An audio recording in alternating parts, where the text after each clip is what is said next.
ang mga kwento ng pag-ibig, kwento ng buhay at kwento ng pag-asa dito sa Barangay Love Stories. Love Stories.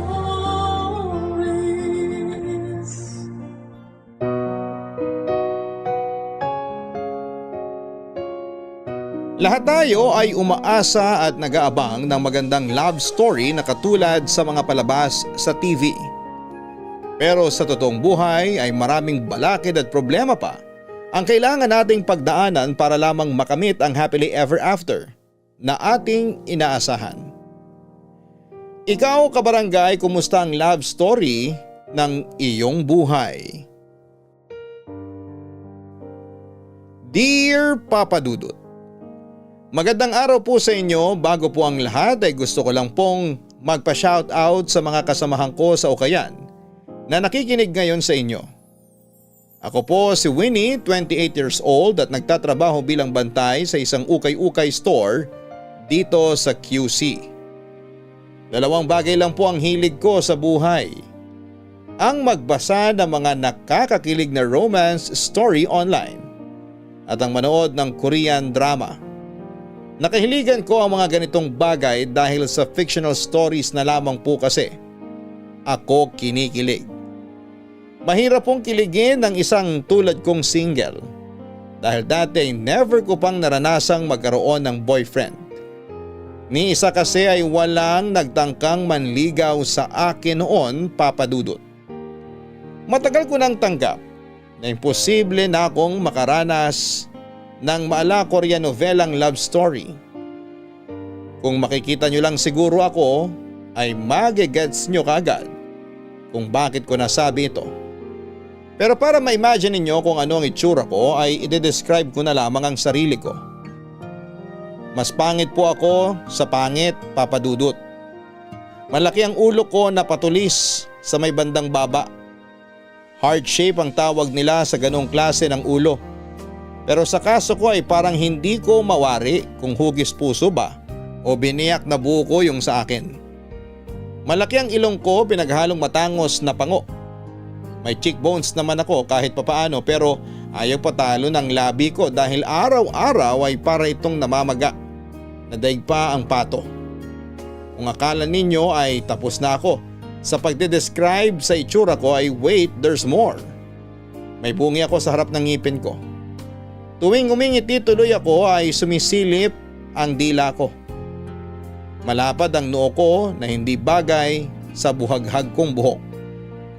Ang malala pa po ay hindi na nga maganda ang hulma ng mukha ko. Ay may malaki pa akong peklat sa kanang pisngi na nakuha ko noong bata pa ako. Mabuti na lamang at pinagpala ko pagdating sa mga mata ko. Dahil yun lang ang katangi-tanging maganda sa mukha ko. Kaya naman naging best friend ko na ang face mask. Bago pa man nauso yun noong pandemic ay matagal na akong gumagamit ng face mask. Dahil tuwing suot ko ito ay saka lang ako nagkakaroon ng confidence. Papa Dudut, ako ang Diyosa ng mga pangit at proud po ako doon. Kahit ano pa man ang sabihin sa akin ng mga tao.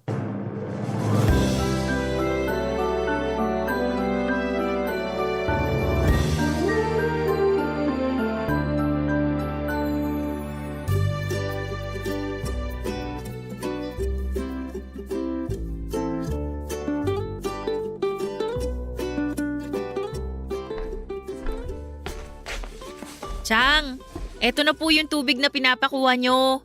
Tubig na malamig, kasing lamig ng asawa nyong nang iwan sa inyo. Anong sabi mo? Joke lang po. Si Chang naman hindi na mabihiro. Ang sarap ng malamig na tubig. Akala ko po ba pupunta kayo sa simbahan ngayon? Ay hindi na ako tumuloy. Sumasakit itong tuhod ko eh. Ayan, signs of aging na po yan. Sayang naman, di tuloy mababawasan ang kasalanan nyo. Joke ulit. Baka magalit na naman kayo. Hoy, yung bunganga mo talaga, parang ipinaglihis sa palaka tuwing tag-ulan. Hindi matigil sa kakukokak. Oh, ano naman nangyari dyan sa mukha mo? Oh, napansin nyo po? may bagong bili po akong foundation. Kaso masyadong maputi kumpara sa skin tone ko. Online ko lang naman kasi binili kaya hindi pantay ang kulay ko ngayon. Pero maganda naman po, di ba? Nako, nag-aaksaya ka lang ng pera. Hindi mo na kailangan ng foundation. Talaga? Bakit po? Kasi maganda na ako? Hindi. Kasi kahit anong foundation ang itapal mo dyan sa pagmumukha mo, ay hindi ka nagaganda. Kaya naman sayang lang ang pera mo sa pagbili ng mga makeup na yan. Grabe naman si Chang, parang hindi tayo magkamag-anak ah. Kapag sinabihan mo akong pangit, para mo na rin sinabing pangit ka rin. Excuse me, sa kabilang side ka ng pamilya mo nagmana, no? Hindi sa amin. Hindi ka titing na ganda, wala ka naman nakuha sa dugo namin eh. Masyado lang kasing mataas yung standards nyo. Ang ganda, depende yan sa tao. Tsaka hindi lang sa panlabas na anyo nakikita ang ganda ng isang tao, kundi sa kabutihang loob din. Ay sus! Yung mga linyahan mo, linyahan ng mga pangit. Ay naku, Chong, negative na talaga ang points nyo sa langit. Feeling ko kailangan nyo na talagang magsimba ngayong araw. Kasi baka mamaya, tubuan na kayo ng sungay dyan. Anong sabi mo? Halika nga rito, parang... Aray! Ayan, Tuhod ko, 50 pa lang kayo pero kinakarma na kayo. Massage ko kayo, gusto nyo? Ikaw, kung hindi ka lang talaga anak ng kapatid ko, matagal na kitang pinalayas dito! Naku, Chang, kahit hindi nyo man sabihin, alam kong mahal na mahal nyo ko. Ganyan naman talaga yung mga kontrabida eh. Kunwari galit sa bida, pero in the end, may tinatago rin palang pusong mamon. Ilang beses ko na yung napanood sa Korean drama. Hala, amin na yung paa nyo, masahihin ko na. Ang plastic mo talaga? O sige, hilutin mo nga itong tuhod ko para may ambag ka naman. Papahilot din naman pala, nagpapakipot pa. Patong nyo na po yung paa nyo rito sa binti ko. Ah, Alam nyo, Chang, mabuti na po yung plastic. At least, mahirap mabulok. Kesa naman yung iba dyan, buhay pa, nabubulok na. ikaw yung mukhang nabubulok. Pareho kayo ng hulma ni Imaw sa Encantadia. Hala, masawig nyo po kaya yun. Pareho na kayong maraming wrinkles. Aray, biro lang Ayan, naman eh. ka. Kumakatadyak parang hindi nirarayuma. Isara mo na yung bunganga mo. Gusto ko magpahinga. Kabutihang asal na nga lang ikagaganda mo, pati yun wala ka pa. Mabuti naman po ako eh. Sa piling tao nga lang. Shh! Tumahimik ka na, matutulog ako. Okay po. Sleep well.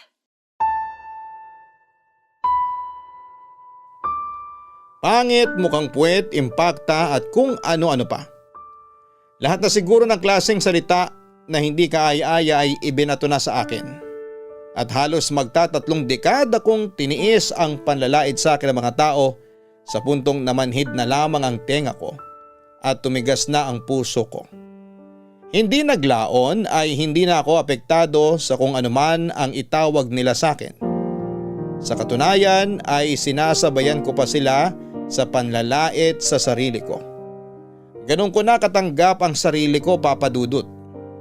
Pero sa lahat ng pangiinsultong ipinangalan sa akin, isa sa mga pinaka-unique ay ang Chakadal. Tandang-tanda ko pa noong bata pa lamang ako, early 2000, noong sumikat si Chakadal sa TV, na siyang kinakatakutan ng mga kabataan noon. Siyempre, hindi ako nakaligtas sa pagsikat ni Chakadal. Sa akin inihalin tulad ang itsura nito dahil parehas kaming nakakatakot. Hindi ko makakalimutan ang bansag nila sa akin yon dahil ang nagpasimuno ng pagtawag sa akin ng Chakadal ay ang childhood crush ko na si Froilan. Dati naming kapitbahay si Froilan. Naging classmate ko siya nung elementary. Grade 1 pa lamang kami ay may crush na ako sa kanya. Isa si Froilan sa mga nambubuli sa akin noon, pero sa halip na maggalit sa araw-araw na pang-aasar niya sa akin ay hinayaan ko lamang siya dahil at least pinansin ako ng crush ko. Yun nga lang noong matapos kami ng elementary ay lumipat ang pamilya nila sa Laguna matapos makahanap ng bagong trabaho ang tatay niya. Sa paglaki ko ay nawala rin sa isipan ko si Froilan hanggang sa lumipas ang halos 15 taon ay muli ko siyang nakita.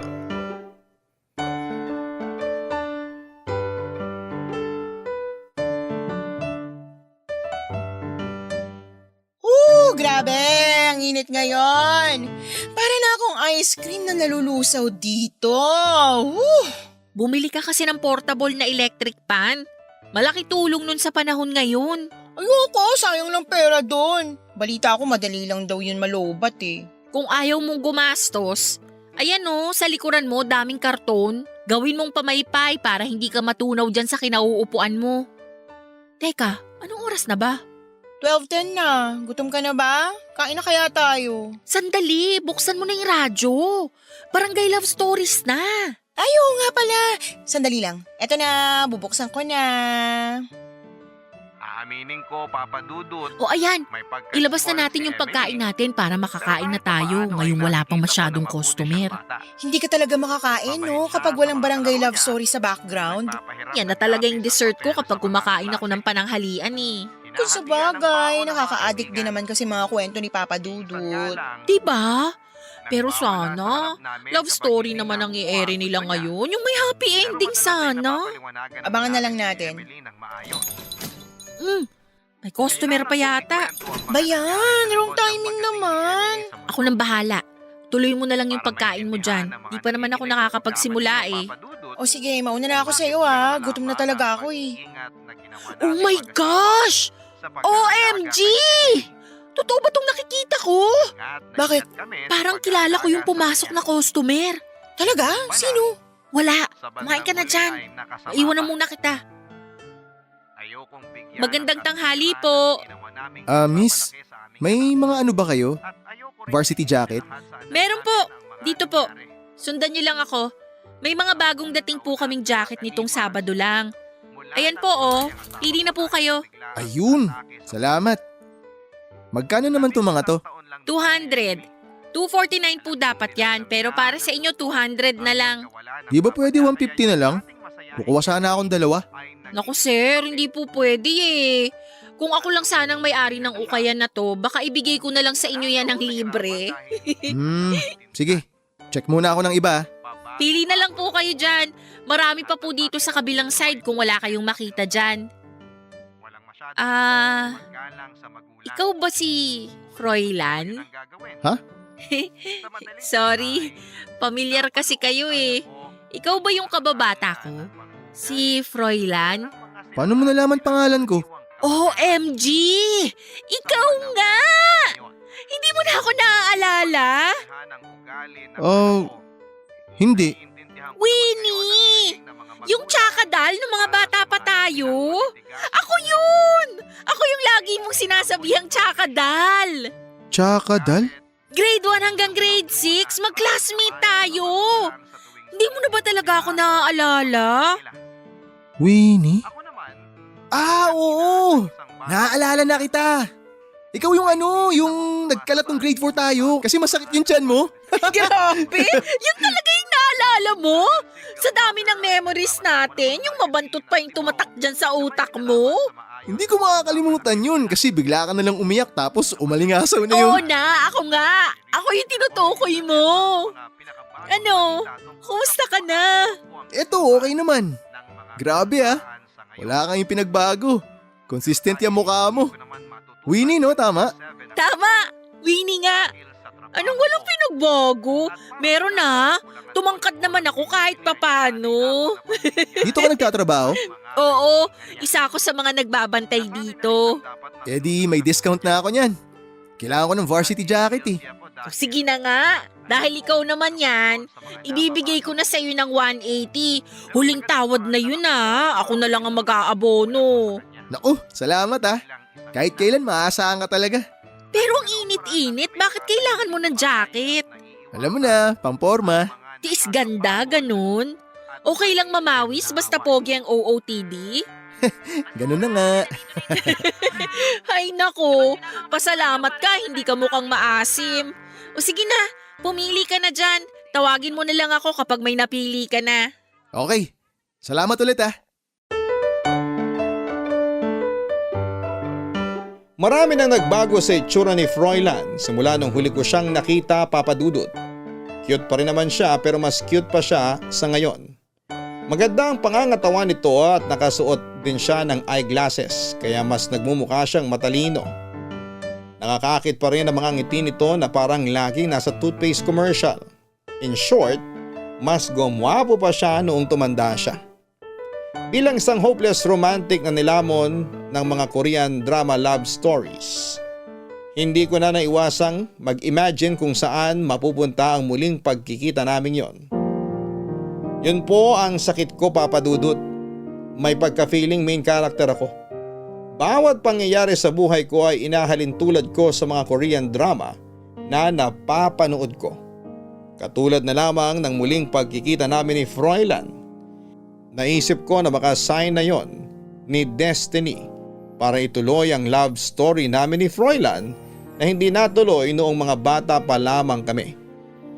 Sa maikling oras ng pag-uusap namin ni Froilan ay isang linggo akong kinilig dahil siya lang ang naging laman ng isipan ko. Siya ang bumida sa imagination ko kung saan ay kunwari nililigawan niya ako at dinedate sa mga mamahaling restaurant. Ganun pa ako kadilulu, Papa Dudut. Kapag walang customer sa ukayan ay lagi akong nagdi-daydreaming na biglang papasok si Froilan sa pwesto namin para ayain niya akong makipag-date sa kanya. Dahil sa mga ganong senaryo na iniisip ko ay hindi ko tuloy maiwasang mag-abang sa pagbabalik niya.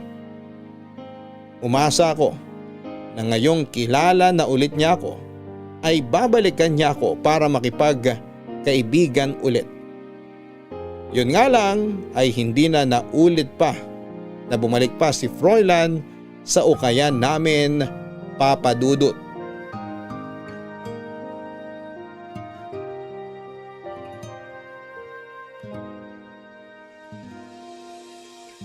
Sinubukan kong hanapin si Froilan sa Facebook, Papa Dudut. Nahanap ko naman po siya at agad ako nag-send ng friend request sa kanya. Kaso nga lang ay inabot na ng higit 2 buwan ay hindi pa rin niya ina-accept ang friend request ko. Mabuti na lamang at nakapublic ang mga posts niya kaya libre akong nakakapag-stalk sa profile niya. May mga higit 70,000 followers sa Facebook si Froilan. At hindi na yon nakapagtataka dahil sa profile picture pa lamang nito na nakatopless at kita ang abs ay mapapa-add ka talaga kaagad sa kanya. Inabot ako hanggang sa pinakaunang post ni Froilan sa Facebook. Ganon kalala ang pang-i-stalk ko sa kanya. Alauna na nga ng madaling araw noong natapos ako sa pag-i-scroll sa profile page ni Froilan. At base sa mga post niya, sa opisina siya nagtatrabaho. Mahilig siyang mamasyal at ang pinakamalayong napuntahan nito ay ang Singapore noong 2018. Mahilig din siyang maglaro ng basketball. May girlfriend siya na nakapost sa Facebook noong 2020 pero unti-unti rin itong nawala sa feed niya sa mga sumunod na taon. Ula ko ay single siya sa ngayon. Pagdating sa taong 2022 ay hindi na siya masyado nagpo-post at ang tanging birthday greetings na lamang ang nakita ko sa wall niya. Paglipas nga ng mga buwan, unti-unti ring namang nawala sa isipan ko si Froilan. Hindi na kasi ulit kami nagkita at hindi naman ito inaccept ang friend request ko. Niayaw nga nitong isin ang mga message ko kaya naisip ko na mag-move on na mula sa kanya. Bumalik ako sa dating gawain ko at yun ay ang manood ng mga Korean novela. Pero Papa Dudut, magugulat kayo sa sasabihin ko dahil matapos ang ilang buwan, simula noong nagkita kami ni Froilan ay bigla ulit kaming pinagtagpo ng tadhana.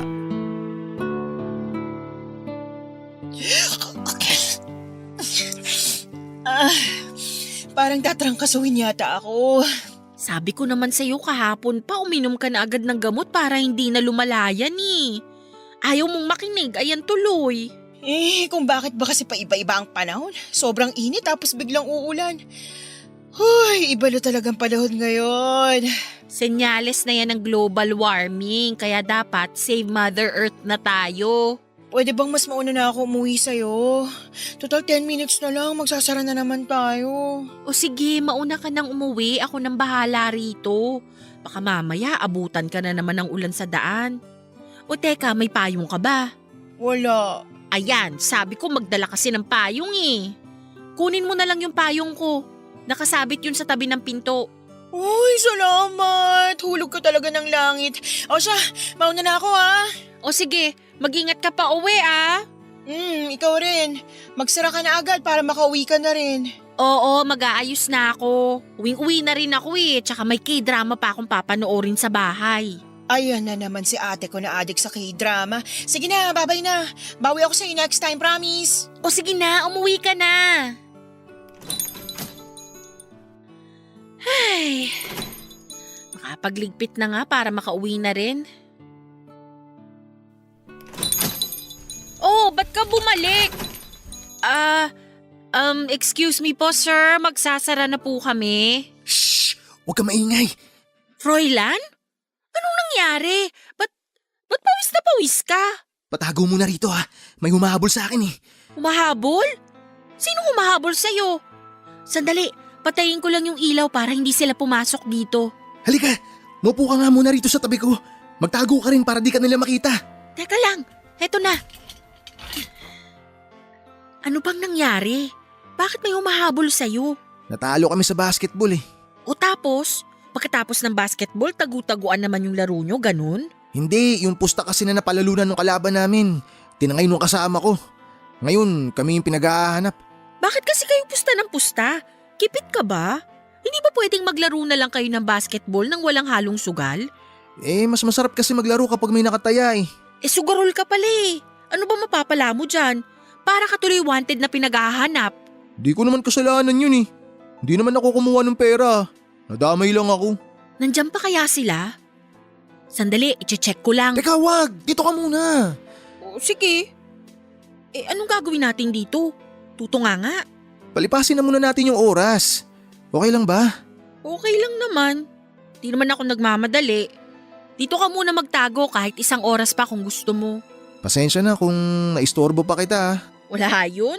Wala naman akong gagawin sa bahay eh. Salamat. Tsakadal. Hello? Hindi na ako get over? Totoo ba talaga na tsakadal tawag ko sa'yo noon? Oo, Tsakadal.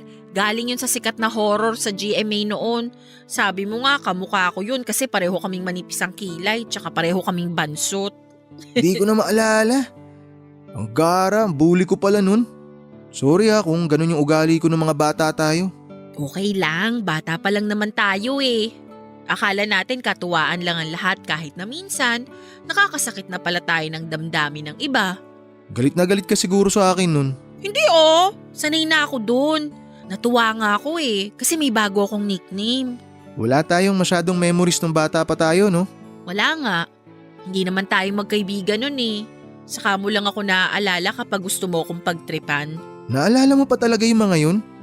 Parang ang laki pala ng kasalanan ko sa'yo ng mga bata pa tayo. Hindi naman. Naaalala kita sa ibang dahilan. Anong dahilan naman? Wala, kalimutan mo na yon. Halika na, wala na yata yung mga humahabol sa'yo.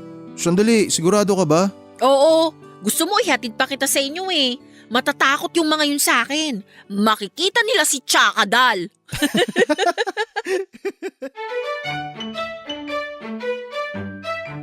Papadudod sa wakas matapos ang halos 7 buwan ay inapprove din ni Froilan ang friend request ko sa kanya sa Facebook.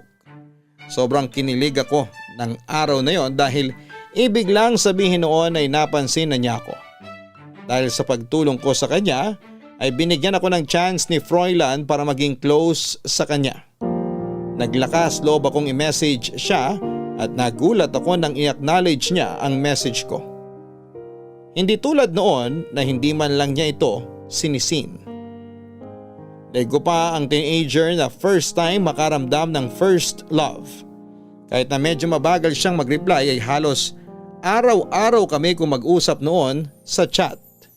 Minsan ay inaabot ng 8 hours bago siya mag-reply. Pero naiintindihan ko naman yon dahil may work siya At may sariling buhay din naman siya. Mahaba naman ang pasensya ko kaya willing ako mag-antay sa mga reply niya.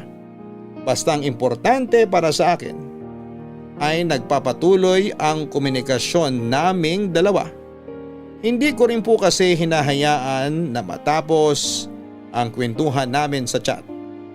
Kahit na mga karaniwang one-liner lang ang reply niya ay nag-iisip agad ako ng panibagong topic para may pag-usapan ulit kami.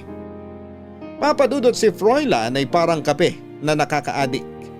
Tuwing nakikita ko ang notification ng reply niya ay biglang nabubuhay ang dugo ko. Kahit napagod ako, sa maghapong pagbabantay sa ukayan ay bigla na lamang gumaganda ang araw ko. Ganon kalala ang impact ni Froilan sa akin, Papadudot. Minsan nga ay napapansin na rin ang katrabaho kong si Cheng na para kong baliw na mag-isang nakangiti sa kawalan tuwing nag-i-imagine ako tungkol sa amin ni Froilan. Hindi ko rin kasi maiwasan noong mag-daydream sa future namin ni Froilan.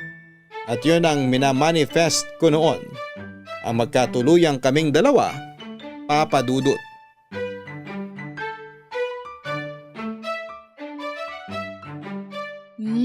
Wow! Sarap naman ang pagkakangiti mo dyan. Kitang-kita yung gap sa ngipin mo. Bakit? Bawal na bang ngumiti ngayon? Hindi naman. Nakakatuwa nga eh. Ano ba yung pinapanood mo? Korean novela na naman. Di ako nanonood. May kachat ako. Talaga? Sino? Huwag mong sabihin si Froilan na naman. Siya nga. Ay naku, pumapag-ibig ng kaibigan ko.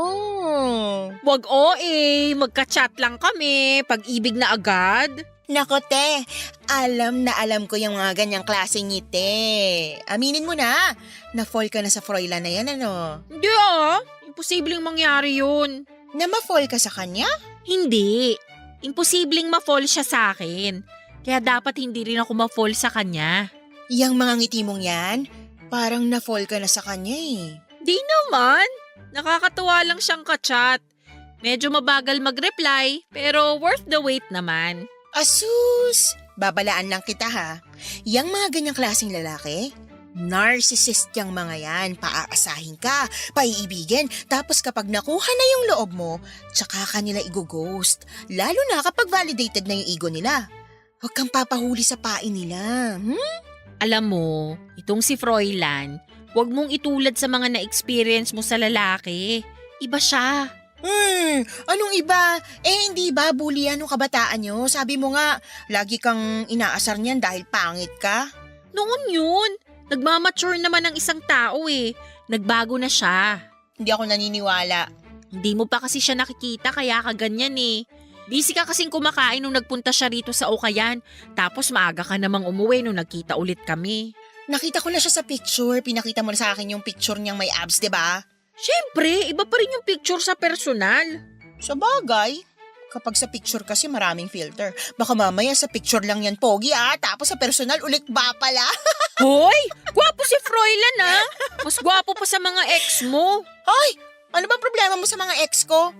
Parang ikaw yung iniwan kung makapagtanim ka ng galit sa kanila. Excuse me lang. At least yung mga ex kong yun, napasaya nila ako. Yung Froilan mo, ano bang ambag niya? Napapasaya naman niya ako eh. Napapasaya ka niya kasi nabubuhay na naman yung pagiging delulo mo. Hulaan ko, nag-imagine ka na naman nakasal na kayo, no? Hala, paano mo nalaman? Yan tayo eh. Kilala na kita. Dahil yun sa kakanood mo ng Korean drama. Lahat na lang nang nangyayari sa'yo, akala mo love story kahit na ang totoo naman, normal lang yan na nangyayari sa totoong buhay. Feeling ko naman may chance eh. Chance mo, mukha mo. Yung mukhang yon, papatol sa mukhang yan? Imposible, te. Kaibigan ba talaga kita? Oo, kasi kaibigan lang ang mang-real talk sa kapwa kaibigan. Matanda ka na. Dapat alam mo na kung paano ihiwalay ang totoo sa hindi at yung kwento nyo ni Froilan. Kung ano man ang script na sinulat mo dyan sa kokote mo, i-delete mo na bago ka pa masaktan. Libre lang naman ang mangarap. Pati yun ba ipagkakait mo pa sa akin? Hindi libre ang mangarap. Masakit ang mangarap, lalo na kapag yung pangarap na yon ay hindi nagkatotoo. Ang nega mo talaga. Hayaan mo, ipapakilala kita kay Froilan. Kapag nakausap mo siya o nakita ng personal, tiyak ako, magbabagong isip mo.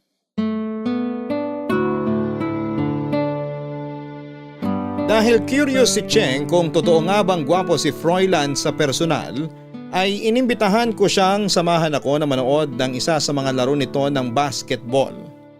Kada Sabado kasi ay dumadayo sina Froilan kasama ang mga kaibigan niya sa ibang lugar para lamang makipaglaro ng basketball.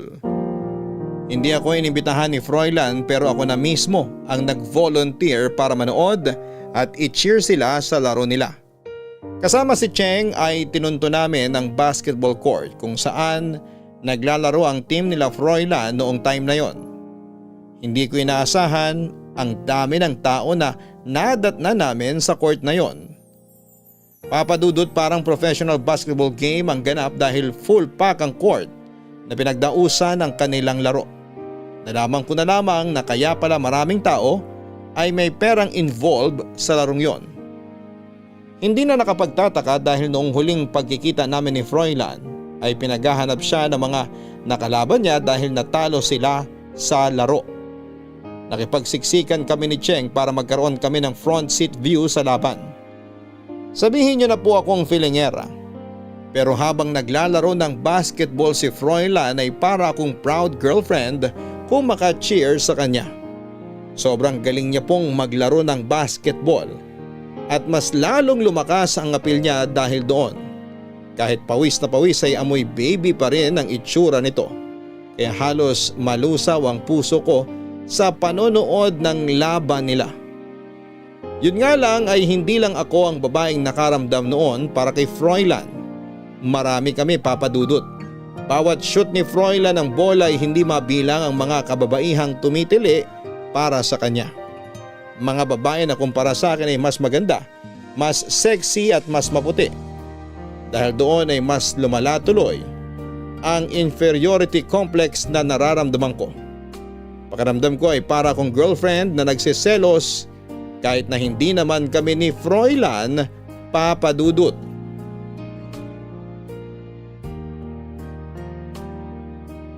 Papadudot, aaminin ko na nasira ang mood ko noon dahil sa mga babaeng daig pa ang kinakatay na baboy kung makatili kay Froilan. Mas pinili na lamang naming umuwi ni Cheng noong araw na yon. Isa pa ay umaambo na at malayo pa ang uuwian namin kaya hindi namin tinapos pa ang laro. Saka ko na lang nabalitaan kay Froilan na natalo sila kasama ang malaking halaga ng pera na ipinusta nila. Hinanap daw ako ni Froilan matapos ang laban nila dahil nagsabi ako sa kanya na manonood ako. Na-disappoint daw siya na hindi niya ako nakita dahil noong time na yon ay kailangan daw niya ng makakausap.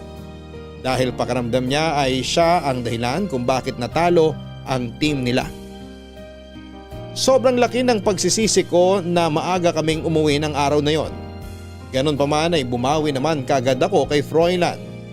Noong gabing yon ay inaya ko siya na kumain ng pares sa labas at pumayag naman siya. Hanggang ng mga oras na yon ay hindi ako makapaniwala na ang lalaking tinitilian ng mga kababaihan sa basketball court ay kasama ko mismong kumain ng pares. Parang date na nga po ang nangyari sa amin. Ako nga lang yun ang libre pero okay lang po yun, papadudot. Para akong naglalakad sa ulap ng mga oras na kasama ko si Froilan. Katulad sa mga napapanood kong Korean novela, magkatabi kaming naglalakad papuntang Parisan sa ilalim ng maliwanag at bilog na buwan. Maingay nga lang sa kalyeng nilalakaran namin pero hindi ko na yon pinansin dahil mas malakas pa ang tibok ng puso ko kesa sa ingay ng mga tao at sasakyang nakapaligid sa amin. Nang gabing yon ay mas kinilala pa namin ni Froilan ang isa't isa.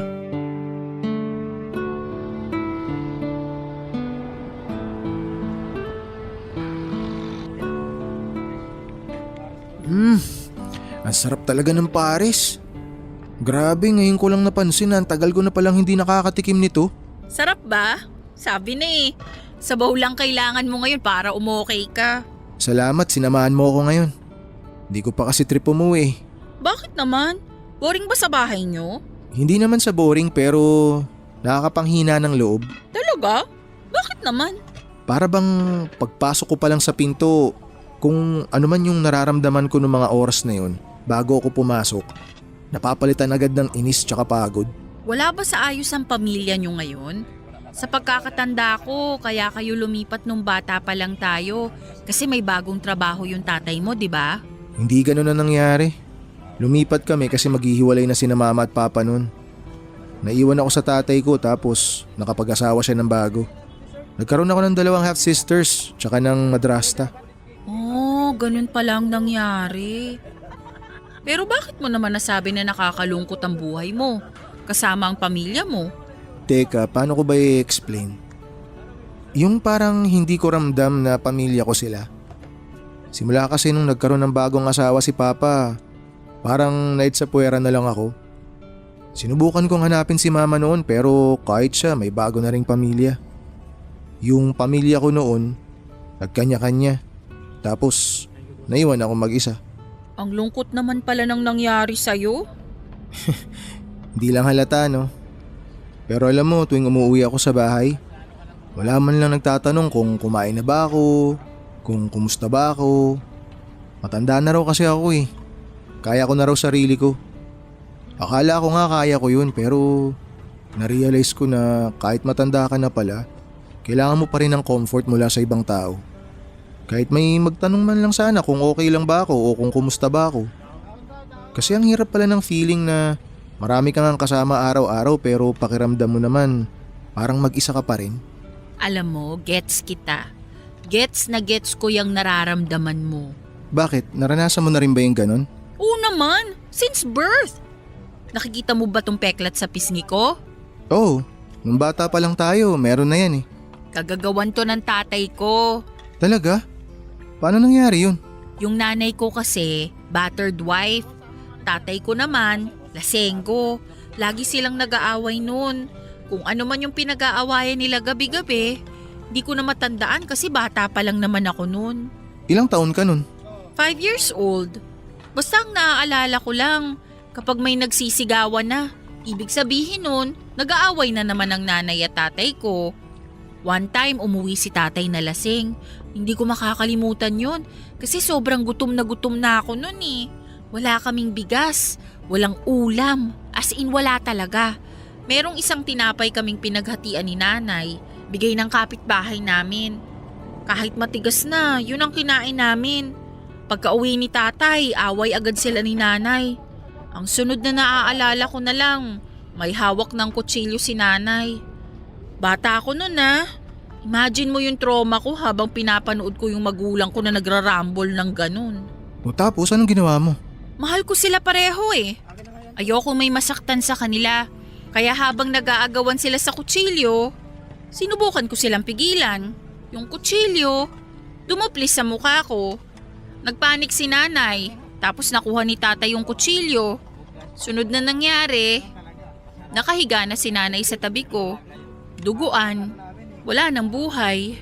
Grabe, ang lala pala nang nangyari sa'yo. Pumanaw si nanay, nakulong naman si tatay. Napunta ako sa tiyahin ko. Doon na tayo nagkakilala.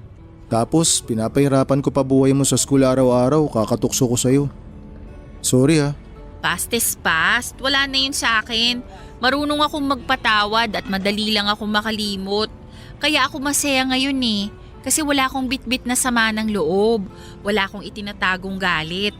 Kasi lahat ng taong may atraso sa akin, napatawad ko na. Yun ang sikreto ng masayang buhay. Nakaka-inspire ka naman. Chill, ako lang to. Ako na magbabayad nito. Alam mo sa totoo lang, ikaw ang dapat na ilibre ko. Kasi sinamahan mo ako ngayon. Talaga? Salamat.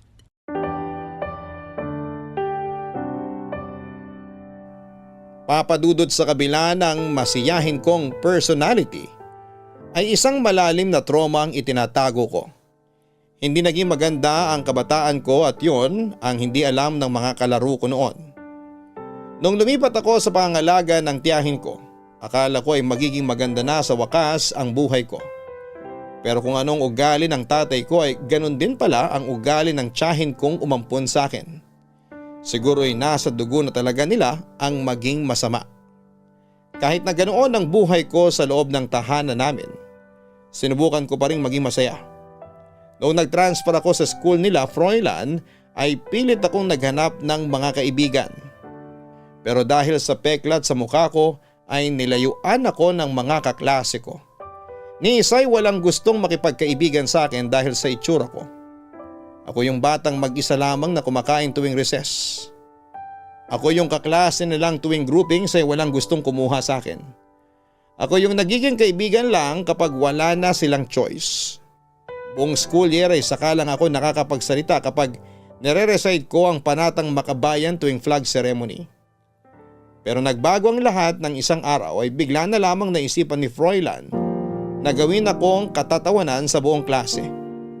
Siyang naging bully ko mula grade 1 hanggang grade 6. Alam kong hindi magandang ugali niyang yon, pero dahil sa kanya ay napansin ako ng mga kaklase ko. Tuwing pinagtatawanan nila ako ay natutuwa ako dahil kahit papaano ay may ambag na ako sa klase. Kahit na bilang isang katatawanan lang. Minsan tinatabihan ako ni Froilan para lang asarin niya ako. Pero at least may tumatabi na sa akin, Papa Dudut. Bata pa lamang ako ay tinuruan ko na ang sarili ko na hanapin ang magandang bagay sa bawat masasamang nangyayari sa buhay ko.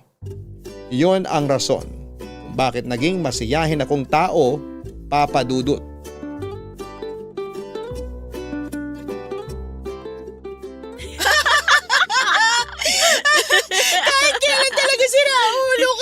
O bakit? Tama naman ako ah. Walang magiging maganda sa mundong to kung walang pangit. Kaya magpasalamat kayo sa aming mga pangit. Kasi kaya lang kayo maganda dahil sa amin. Oo na, nakuha ko na yung punto mo. Pero wag ka namang masyadong harsh sa sarili mo, te. Kaya ka nilalait kasi ikaw mismo nang lalait sa sarili mo eh. Naku, inuunahan ko na sila. Alam mo, kapag tanggap mo na talaga ang katotohanan, hindi ka na masasaktan pa sa panlalait sa'yo ng mga tao. Pangit naman talaga ako eh. Pati sa mga mata ko mismo, pangit ako. Sumasang-ayon lang ako sa mundo. Hindi ikaw yung standard ng kagandahan, oo, pero may tao rin namang makaka-appreciate sa ganda mo. Lahat tayo may tinatagong ganda. Ayun lang. Yung akin matagal nang nakatago. Kahit saang anggulo ka pa tumingin, hindi mo talaga makikita yung gandang sinasabi mo. Subjective kasi ang ganda. Subjective! Nasa tao yan kung paano nila i-define yung kagandahan. Ako, nagagandahan ako kay Marian Rivera pero sabi mo mas maganda si Carla Abellana. Doon pa lang, iba-iba na tayo ng definisyon ng maganda. Kaya huwag mong lahatin. Pangit ka man sa paningin ng iba, may iba rin na magandang tingin sa'yo. Te, wag mo na akong bulahin. Baka tumaas yung delusional level ko kapag sinakyang ko yung pambobola mo. Alam mo naman ako, madali lang paikutin. Speaking of paikutin, kumusta na kayo ni Froilan? O ano namang connect ng pambobola kay Froilan? Sinasabi mo ba na inuuto ako ng tao? Bola! Basketball! Di ba mahilig maglaro ng basketball si Froilan? Yun ang connection nila. Ikaw talaga, kung ano-anong iniisip mo. Ay, akala ko naman. Ikaw kasi medyo hater ka ni Froilan eh. Kasi naman may something talaga sa Froilan na yan. Parang pinapaasa ka lang eh. Anong pinaasa? Walang umaasa sa amin kaya wala ring pinapaasa. Ano tawag sa sitwasyon nyo ngayon? Wala. Magkaibigan. Magkausap. Araw-araw, gabi-gabi. Magkaibigan tayo pero hindi naman tayo naabot ng gabi sa pagchatsata. Hindi mo rin hiningitaan yung mga message ko sa'yo. Iba naman kasi yun. Iba talaga kasi hindi mo naman ako gusto, no? Si Froilan type mo, crush mo, mahal mo. Yon ang pinagkaiba namin. Grabe naman, mahal agad. O bakit, hindi ba totoo? Well, mahal ko ng slight. Kita mo na, tama ako. Kasi naman, tignan mo yung mga chat niya sa akin. Sobrang caring niya. Dati ang boring ng usapan namin. Pero nitong nakaraan lang, concerned na siya sa akin. Nagtatanong na siya kung anong ginagawa ko, kung kumain na ba ako, kung busy ba ako. Hello? Never pang nangyari sa akin yun, no? Sa Korean novela ko lang nafe-feel yung mga ganong klaseng eksena. Pero this time, sa akin na mismo nangyayari yung mga yun. Tay, mukhang in love na nga ang ate mo. Alam ko na hindi naman talaga kapanipaniwala tong mga nangyayari sa akin ngayon. Pero sobrang open talaga namin ni Froilan sa isa't isa. Close na kami, as in dikit na. O ba't ganyan ka makatingin? Yan na nga bang sinasabi ko kumagat ka na sa pain. Bakit ba kasi parang hirap kang paniwalaan na pwede namang ma-inlove sa akin si Froilan? Kasasabi mo lang sa akin, di ba? Na subjective ang ganda ng isang tao? Paano kung may nagustuhan pala siya sa akin? Si Froilan yun. Gwapong tao kaya exception yun sa mga sinabi ko. Sus! Nagsiselos ka lang ata na hindi ikaw yung bet niya eh. Sorry, pero hindi ako nagsiselos. Concerned lang ako sa'yo. Bago ka maging concerned, suportahan mo na lang muna ako. Gaano ka ba talaga ka-sure dyan? Feeling ko lang. Malakas yung kutob ko. Parang sa Korean novela lang. Langit siya, lupa ako, pero nakatadhana pala kami sa isa't isa. Ganun naman yung mga love story sa K-drama eh. CEO yung lalaki, empleyado yung babae, tagapagmana yung lalaki, tapos katulong yung babae. May isa nga taga South Korea yung babae, sa North Korea naman yung lalaki. Yung mga ganong bagay, parang ang imposible pero nagkakatuluyan pa rin. Kaloka ka, te. Nilamon ka na naman ng K-drama. Hindi mo na mapaghiwalay yung totoo sa hindi. Pagbigyan mo na ako. Ngayon na nga lang ako magiging masaya eh. Basta, wag ka masyadong umasa. Sinasabi ko talaga sa'yo.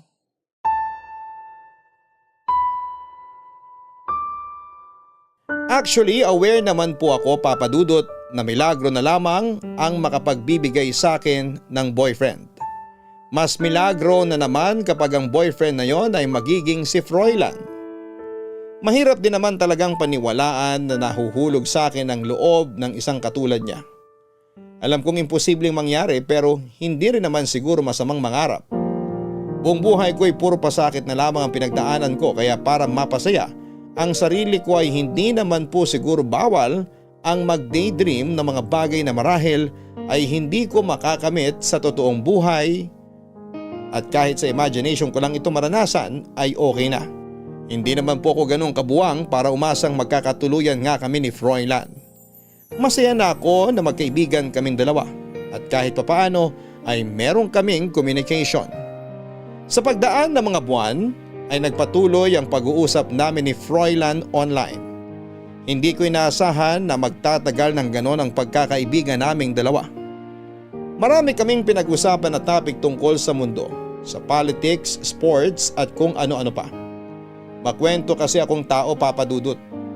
Kaya alam kong never naburengan sa akin si Froilan. Sa pagkakataong yon ay mas lumalim pa ang pagkakagusto ko kay Froilan sa puntong hindi ko na mapaghiwalay ang reality sa fiction. Dahil sa kaadikan ko sa mga Korean drama ay hindi ko maiwasang maging assuming. Bawat ginagawa ni Froilan para sa akin ay nabibigyan ko ng isang bagong meaning. Kaya siguro mas lalo ako na in love sa kanya. Ganon pa man ay pilit ko pa ring isinapuso ang mga sinabi sa akin ni Cheng na never assume unless stated. Hanggang walang inaamin sa akin si Froilan ay hindi ko paaasahin ang puso ko.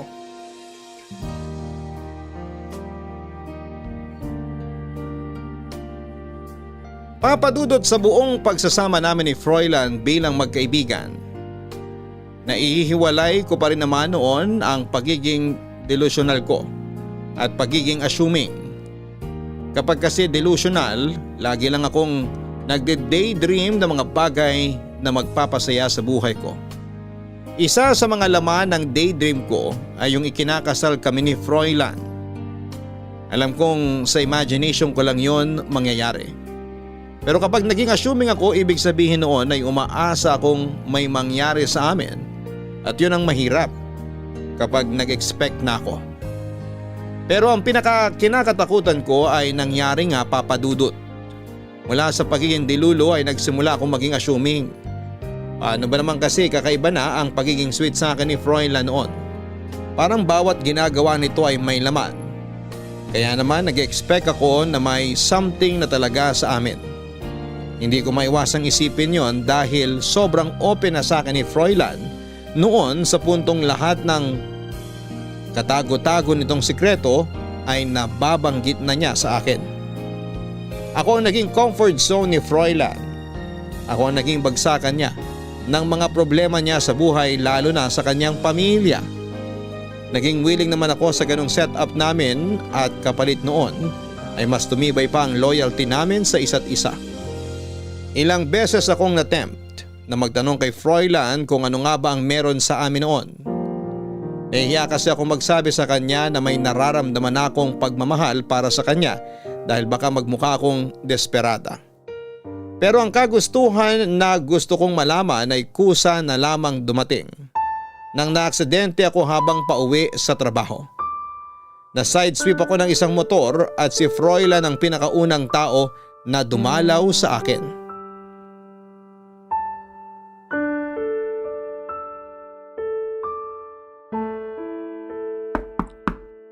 Winnie? Nandiyan ka ba? Winnie! Sandali, nandyan na. Oh, Froilan! Anong ginagawa mo rito? Nakita ko yung story mo sa Facebook. Naaksidente ka? Ah, oo. Heto, pangit na nga ang mukha ko, nasugatan pa. Ano nangyari? Paano ka naaksidente? Hala, concern na concern ka ah. Sandali, dito tayo sa labas. Nagsishesta si Chang. Sara ko na tong pinto ha, baka magising natin siya eh. Ganito kasi yung nangyari. Nasagi ako ng motor kagabi habang pauwi galing trabaho. Kaya heto, puro galos ang katawan. Wala namang malalang nangyari sa'yo. Nagpa-check up ka na ba sa ospital? Di na, sayang lang yung pera. Okay naman na ako. Yung nakasagasa sa'yo, dapat pinagbayad mo sila. Aksidente naman yung nangyari eh.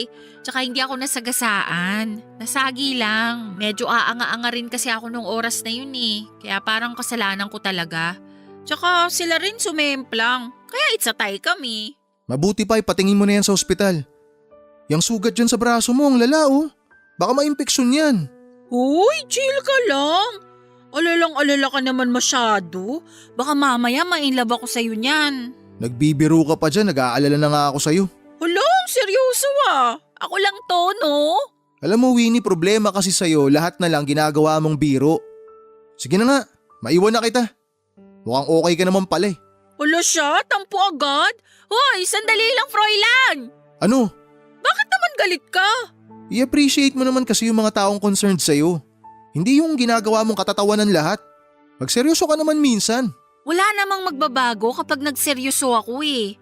Kailan ba ako sineryoso ng mga tao? Itong ginagawa ko ngayon, hindi ba to seryoso? So kapag sinabi ko pala na may gusto ako sa'yo, hindi mo rin seseryosohin. Gusto mo ako? Uwe, di nga.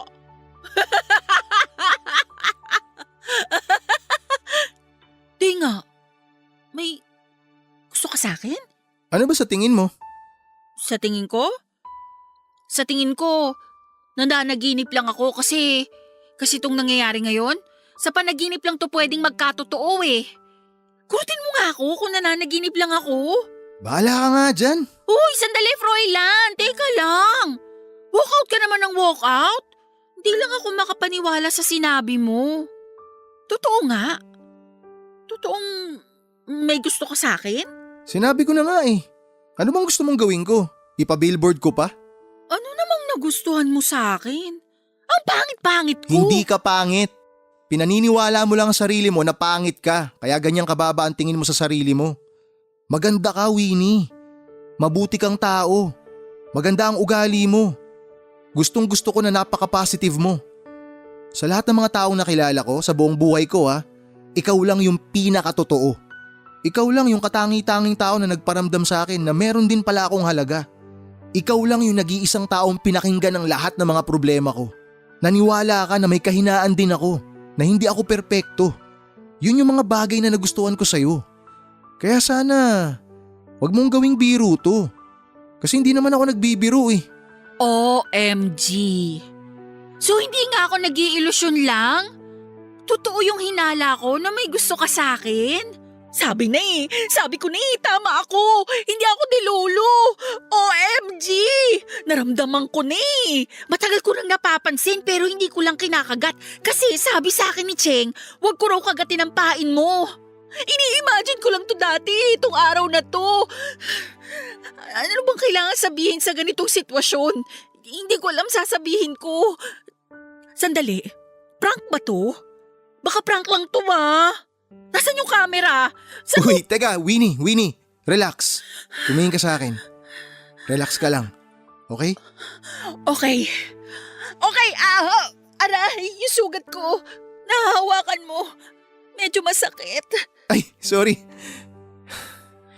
Gusto talaga kita. Maniwala ka. Hindi to joke. Hindi to imagination. Hindi ka nananaginip. Walang nang paprank sa'yo. Hindi prank to, maniwala ka. Hindi ko kayang gawin sa'yo yun. Gusto talaga kita, Winnie. Gusto rin kita, Froilan.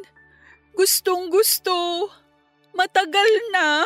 Mabuti naman, pareho tayo ng nararamdaman. Masaya ako malaman na may gusto ka rin pala sa akin. Mas nauna ako nagkagusto sa'yo. Kaya mas masaya ako na ikaw ang nagkagusto sa akin. So ano, tayo na ba? Kalma lang. One step at a time tayo. Huwag nating madaliin.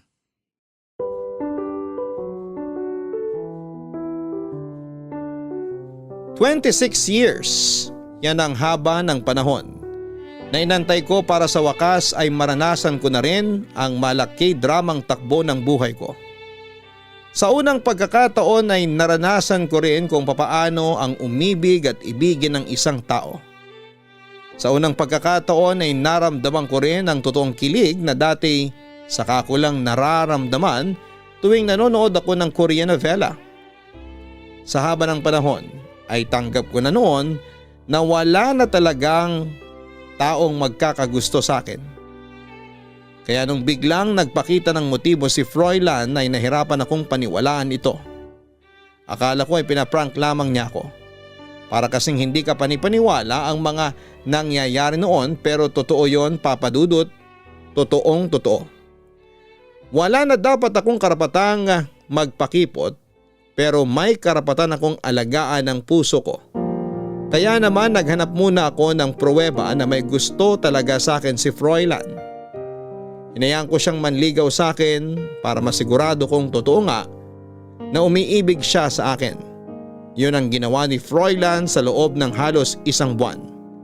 Ipinakita niya sa akin kung gaano katotoo ang nararamdaman niya para sa akin.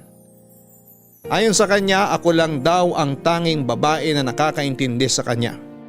Ako lang daw ang tumanggap sa mga kahinaan niya. Tuwing magkasama kami, wala siyang pressure na nararamdaman. Sa akin lang daw niya na ipapakita ang totoong siya. At yun ang nagustuhan niya sa akin, Papa Dudut. Naging kami ni Froilan. Ang dating ini-imagine ko lamang ay nagkatotoo. Tunay ngang love is blind. Dahil sa kabila ng itsura ko, ay napaibig ko ang isang katulad niya. Kung ako man ay hirap paniwalaan na boyfriend ko na si Froilan, mas hirap naman yung paniwalaan ng mga taong nakakakilala sa akin. Lalo na ang tiyahin ko na katulad ko ay hindi umaasang magkaka-love life pa ako, Papa Dudut. Uy, te, baka naman busy lang si Froilan kaya hindi siya naka-attend dito sa birthday ni Chiang Myla. Hindi Nag-promise siya na pupunta siya rito anumang mangyari. Sabi ko kasi sa kanya na ipapakilala ko na siya kay Chang Nag-promise naman pala ano pang ginagawa mo rito sa may pinto? Kanina ka pa nag-aantay, wala naman nangyayari. Alam mo, kumain ka na muna kasi mauubusan ka na ng handa. Okay lang, mauna ka nang kumain. Kanina pa ako tapos, naka-round 2 na nga ako Nakauwi na rin talaga yung ibang bisita. Subukan mo kaya siyang tawagan. Kanina ko pa siya tinatawagan pero hindi siya online. Papunta na yun dito, magtiwala ka lang sa kanya. Paano kung may nangyari na pala sa kanya? Paano kung na-aksidente na pala siya habang papunta rito? Paano kung bigla na lang siya natauhan tapos hindi niya na ako gusto? Ayan na naman tayo sa mga imagination mo Relax ka lang, okay? Hoy Winnie, ano bang ginagawa niyo dyan? Halika nga rito, maghugas ka ng plato. Wala nang gagamitin yung mga bisita natin, Tulungan ko na po kayo, Chang. Ako na maghuhugas. Bakit? Ano bang problema nitong babaeng ito? Bakit kanina ka paaligaga dyan, ha, Winnie? Inaantay kasi niya yung boyfriend niyang 3 oras ng late. May boyfriend ka? Kailan pa? Naku, Chang, magugulat kayo. Sobrang gwapo ng boyfriend nitong si Winnie. Sus! Naniwala ka naman. Isa ka rin kututo no? Sino naman magkakagusto dyan? Maliban na lang kung may sira sa tuktok yung tao. Chang, problemahin nyo na lang po yung mga bisita nyo. Baka maubusan kayo ng pansit dyan. I-chismis pa kayo na kulang-kulang ang mga handa ninyo. Huwag nyo nang alalahanin yung boyfriend ko. Ipapakilala ko siya sa inyo pagkarating niya. Kung may darating, ilusyonada ka talaga, no? Hala, sige na. Magugas ka na ng pinggan doon. Uy, totoo po. Nakita ko na yung boyfriend ni Winnie. Isa ka pa. Pareho kayong ilusyonada. Tulungan nyo na lang ako doon. May mga parating pa akong bisita. Oh, baka si Froilan na yan. Wait lang, kumusta yung itsura ko? Hindi naman ako mukhang hulas, no? Carry na yan. Fresh ka pa rin naman tingnan. Matagal ka ng hulas. Chang naman, basag trip ka eh. Pagbukas ko ng pinto, magugulat na lang talaga kayo. Eto na, bubuksan ko na. Froilan, kanina pa kita hinihintay. Anong nangyari? Sorry, na-late ako ha. May dinaanan pa kasi ako eh. Halika, pumasok ka na. Salamat. Chang! Ito po yung sinasabi namin ni Cheng na boyfriend ko, si Froilan. Froilan, itong Chanda Romero look-alike na niluma na ng panahon, siya ang tiyahin ko, si Chang Myla. Siya ang birthday girl ngayon. Tapos itong si Cheng, magkakilala na kayo, di ba? Oo. Hello! Hello, Cheng. Tita, magandang hapon po. Happy birthday po sa inyo. Nagdala po ako ng bulaklak. Heto, para sa inyo po to. Aww, ang sweet naman. Salamat ha. Winnie, di mo naman nasabi sa akin na ang ganda pala ng tita mo. May pinagmanahan ka. Ano? Hoy, hindi siya nagmana sa akin ano? Halika na, kumain ka na. Marami pa kaming handa. Ayun, sakto. Gutom na ako.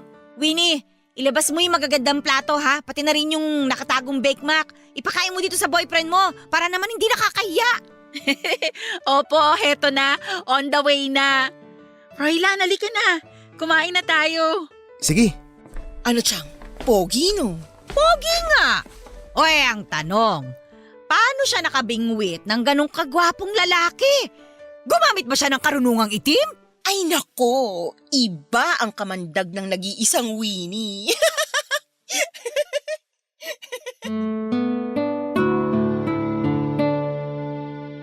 Papadudot 2 taon na po ang nakakalipas simula nang mangyari sa buhay ko ang kwentong ibinahagi ko sa inyo. Isa yon sa mga hindi ko makakalimutang parte ng buhay ko dahil first time kong umibig ng isang tao. Kung tatanungin ninyo ako kung ano nga bang update sa amin ni Froilan ngayon, sa kasamang palad ay hiwalay na po kaming dalawa. Tumagal lamang po ng 4 na buwan ang relasyon namin. Agad din siyang nakahanap ng panibagong babaeng inibig niya. Isang babae na mas nababagay sa kanya. Labis akong nasaktan sa mga nangyaring hiwalayan sa pagitan namin ni Froilan, pero katulad nga ng nakasanayan ko, kaya kong maghanap ng magandang bagay sa mga masasamang pangyayari sa buhay ko. Hindi man kami ang endgame ay at least nagkaroon ako ng chance na maging boyfriend siya. Nagkaroon ako ng chance na magkaroon ng love life. Naranasan kong maging bida sa sarili kong kwento. Hindi ako galit kay Froilan na iniwan niya ako. Sa katunayan ay thankful ako na dahil sa kanya ay nasubukan kong pumasok sa isang relasyon. At least ay masasabi kong hindi na ako NBSB o no boyfriend since birth. Sa ngayon ay nananatili pa rin akong single pero hindi na katulad ng dati na wala akong tiwala sa sarili ko. This time ay nagkaroon na ako ng pag-asa sa buhay na balang araw ay makikilala ko rin ang sarili kong leading man na magmamahal sa akin ng totoo at tatanggapin ako kung ano ako. Pangit ako, oo, pero hindi ibig sabihin noon ay wala na akong karapatang magkaroon ng totoong pag-ibig. Yon ang natutunan ko sa naging relasyon ko kay Froilan. Wala yan sa estado o sa itsura. Lahat tayo ay may chance na magkaroon ng sarili nating kwentong pag-ibig na tulad sa mga Korean novela. Ito ang aking kwento. Maraming salamat po sa Barangay Love Stories at sa Barangay LS 97.1. Ang inyong forever kapuso at kabarangay, Winnie.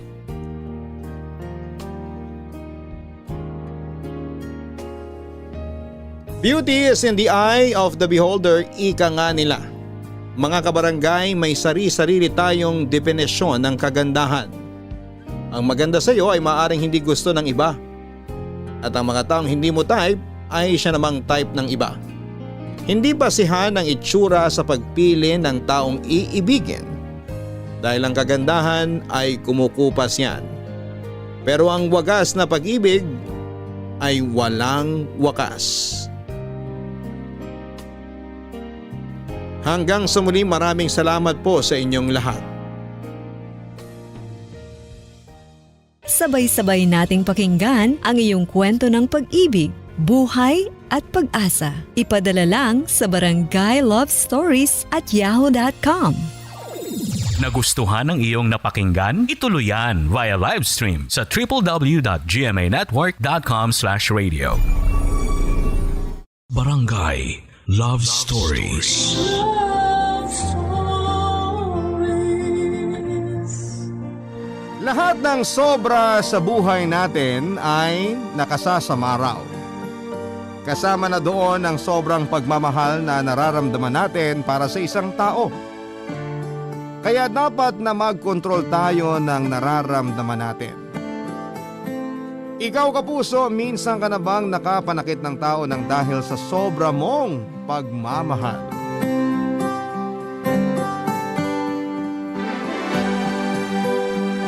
Dear Papa Dudut, marami talagang nagagawa ang pag-ibig. Pwede itong makapagpasaya o kaya ay makapanakit ng ibang tao. Minsan nga dahil sa sobrang pagmamahal na nararamdaman natin ay nakagagawa tayo ng bagay na pwedeng panghabang buhay nating pagsisihan. Hello Papa Dudut at sa mga avid listener ng inyong radio program na Barangay Love Stories. Tawagin niyo na lamang po ako sa pangalang Vernon. Hindi ko tunay na pangalan. 43 years old at nagtatrabaho sa isang talyer dito sa Rizal.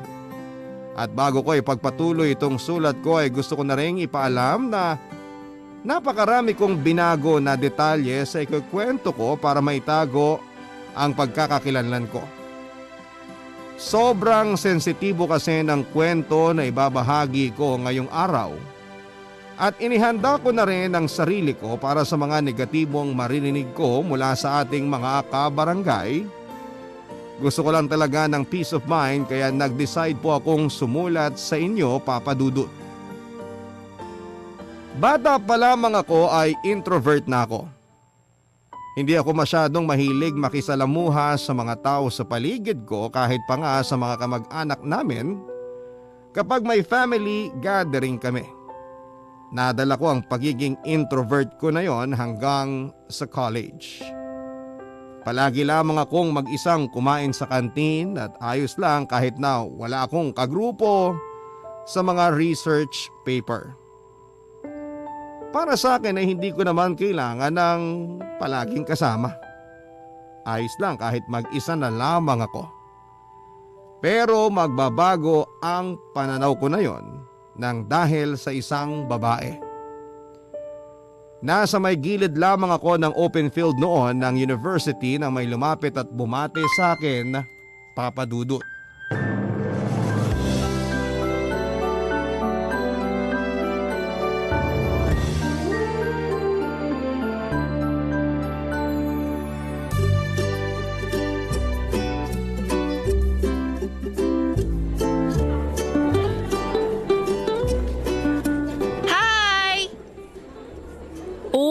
Sabi ko, hi.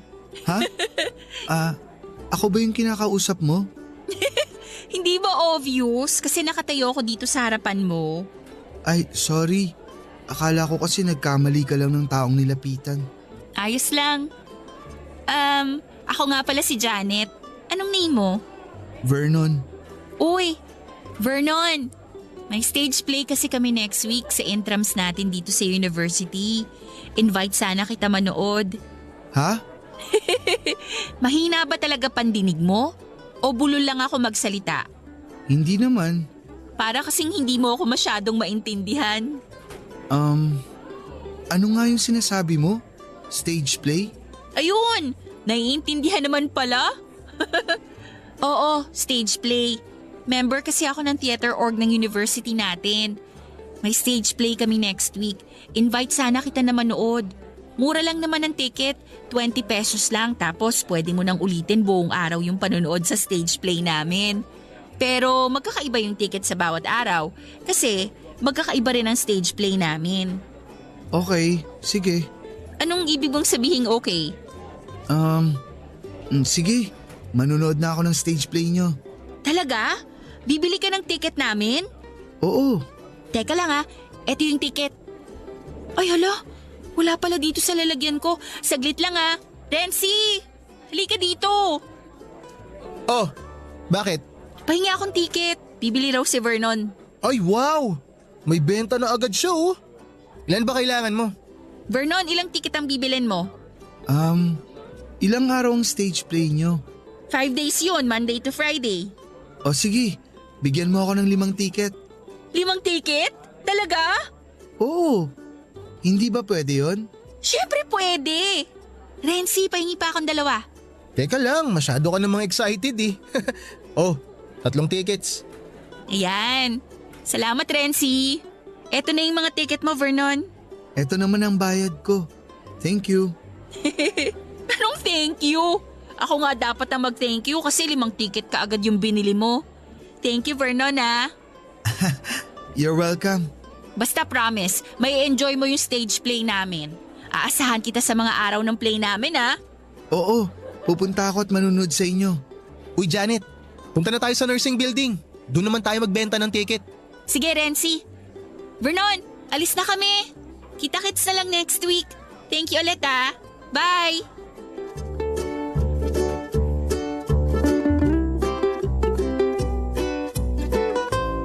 Papadudot, yun ang unang pagkakataon na may lumapit sa akin na magandang babae at kinausap ako. Oo, napakaganda ni Janet sa paningin ko. Maliit na babae lamang siya, may hugis almond ang mga mata, maputi ang kutis at matangos ang kanyang ilong. Napasunod pa nga ang mga tingin ko sa kanya nang umalis na siya sa harapan ko hanggang sa tuluyan na siyang nawala sa paningin ko. Sikat ang theater organization ni Janet sa university namin, Papadudut. Hindi pa ako nakakapanood ng kahit na anong show nila pero naririnig ko noon na mahusay daw talaga silang mag-perform sa stage. Halos lahat daw ng mga miyembro nila ay mga gwapo at magaganda. Na requirement na rin yata sa audition nila. At kahit na wala akong hilig manood ng mga stage play ay tinupad ko pa rin ang pangako ko kay Janet na wala naman akong extracurricular noong nasa college ako kaya nagawa kong panoorin ang lahat ng magkakaibang stage play nila. Napakahusay umarte, sumayaw at kumanta ni Janet, Papadudut. Napakaganda niya sa stage at parang nagliliwanag ang kaputian niya sa tuwing matatapatan siya ng spotlight sa gitna ng entablado. Bumibilis din ang tibok ng puso ko sa tuwing magtatama ang tingin ng mga mata namin sa isa't isa. At sa bawat araw na napapanood ko si Janet sa stage play ay nararamdaman ko na unti-unti na akong nagkakagusto sa kanya. Mula noon, Papadudut, ay palagi ko na siyang pinagmamasdan mula sa malayo. Tinititigan ko kung paano siya ngumiti, tumawa, umupo at maglakad. At kahit na hindi naman nagtatama ang tingin ng mga mata namin, natutuliro ang isipan ko. Basta alam ko na nasa malapit lang si Janet, Papadudut.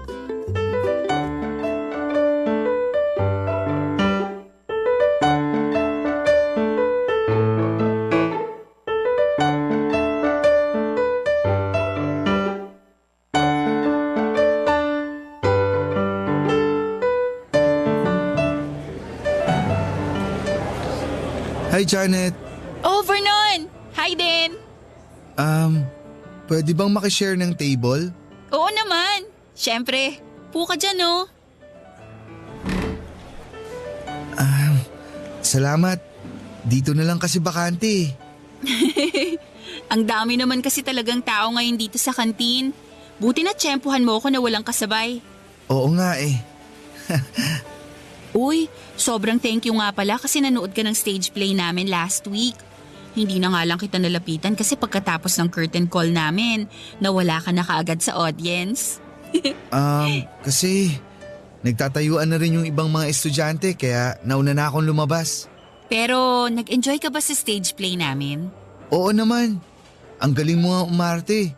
Tapos sobrang ganda mo pa sa stage. Ang ibig kong sabihin, ang galing mong mag-perform sa stage, Janet. Salamat naman at nagustuhan mo. Alam mo, first performance ko kasi yun sa org namin. Sobrang kinabahan nga ako lalo na dun sa part na kailangan kong kumanta. Feeling ko nanginginig yung boses ko habang kumakanta nung time na yun. Ang ganda nga ng boses mo habang kumakanta. Hindi naman nanginig. Puwera biro.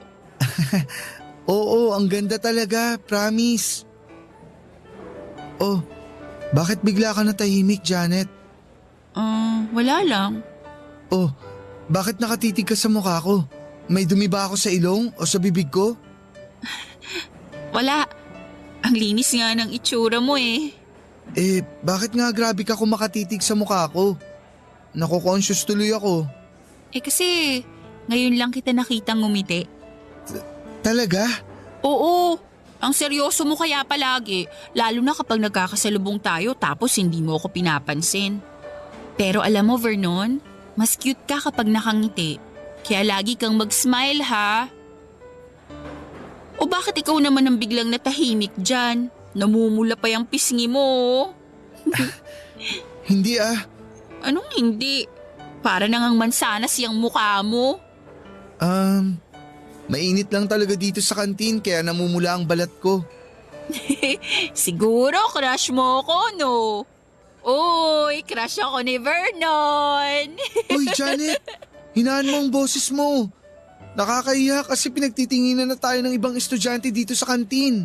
Hayaan mo silang magtinginan sa atin. Inggit lang sila kasi may Vernon na nagkaka-crush sa akin. Ay nako, ikaw talaga. Hindi ko akalain na medyo makulit ka pala. Ngumiti na naman siya Kinikilig na naman siya sa akin Ewan ko sa'yo. Kainin mo na nga lang yung pagkain mo dyan para masabayan na kita.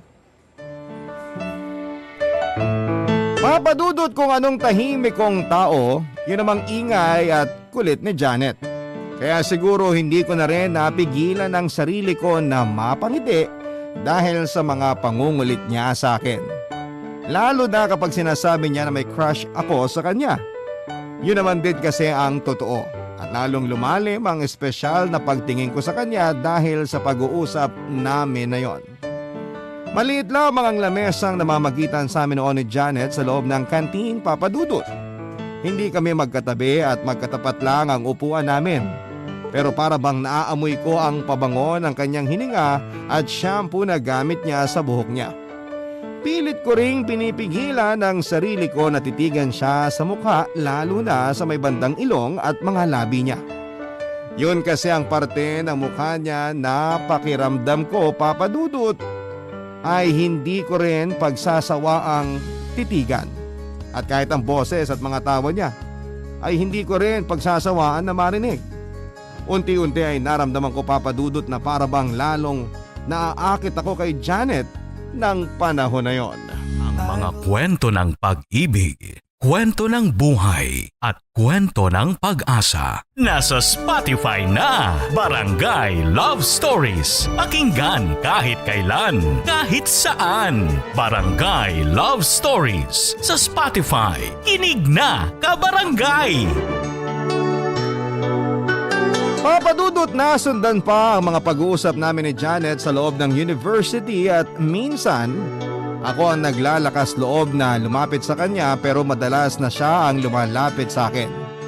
Yun din ang unang pagkakataon na lumapit ako sa isang babae para makipag-usap.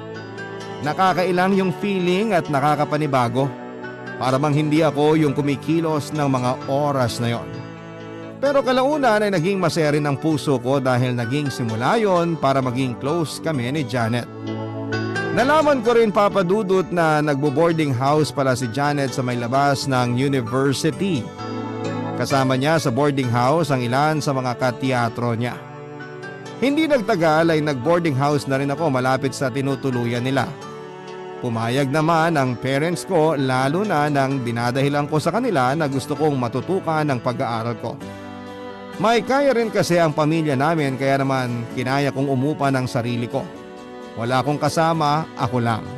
Para hindi ko kailanganing makisama pa. Nang magkasabay kaming kumain ni Janet sa kantin ay pinaalam ko sa kanya na magkalapit lamang kami ng boarding house. Siyempre hindi ko sinabi na sinadya kong lumipat doon na malapit nga sa kanila.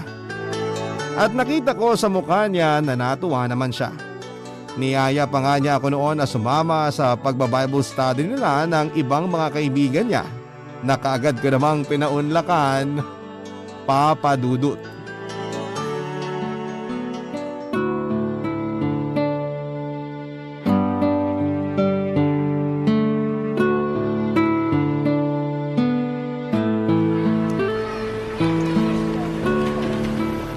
Grabe, ang lamig no? Oo, Vermont na rin kasi kaya iba na ang lamig ng hangin ngayon. Parang hindi naman ganito kalamig nang pumasok ang Vermont noong isang taon.